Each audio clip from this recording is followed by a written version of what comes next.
Kita semua tahu ada 6 selat utama di dunia ini, atau disebut Major Strait. Dari 6 selat utama dunia tersebut, 4 ternyata berada di Indonesia. Mengapa dikatakan Major Strait atau selat utama? Benar, selat itu adalah laut di antara 2 pulau. Ada ratusan sebenarnya di dunia ini. Tapi mengapa dikatakan ada selat utama? Karena selat itu dilalui oleh kapal perniagaan. Jalur niaga tersebut memberikan julukan sebagai Major Strait. Dari 6 selat tersebut, nomor 1 ada di wilayah Indonesia, yaitu Selat Malaka. Sekali lagi, dari 6 selat penting dunia tersebut, 4 berada di Indonesia, di mana kita ketahui terusan Panama, terusan Suez itu adalah selat yang di luar Indonesia. Tetapi tahukah kita bahwa Selat Malaka adalah selat yang dilewati lebih dari 100.000 vessel atau kapal niaga besar setiap tahunnya. Dan selat ini merupakan selat terbanyak dilintasi kapal, sehingga dikatakan sebagai selat nomor 1 di dunia. Kita perhatikan negara di utara Indonesia, ada Jepang, Hong Kong, Taiwan, Korea Selatan, Cina,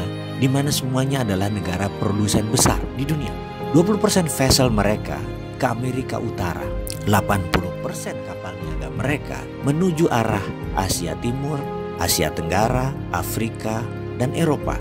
Dan semuanya melalui selat di Indonesia. Bahkan ada 18 juta barel per hari kebutuhan BBM negara utara Indonesia tersebut, di mana 80%-nya disediakan oleh Selat Hormuz, juga melalui Selat Malaka. Australia kalau mengirim barang ke negara utara Indonesia tersebut pasti melewati Selat Lombok dan Selat Makassar. Lalu Indonesia dapat apa sih sebenarnya? Jujur, Indonesia tidak dapat apa-apa dari laut yang dipakai tersebut, dari selat yang dipakai tersebut, tidak dapat apa-apa. Oke, itu masa lalu. Kalau ke depan bagaimana? Bagaimana kalau kita kendalikan selat itu sebagai aset bangsa? Peraturan internasional tidak ada yang mengatur negara archipelago seperti wilayah Indonesia, seperti wilayah negara-negara Pasifik Selatan. Kita peraturan internasional itu selalu mengacu pada aturan kontinental atau daratan.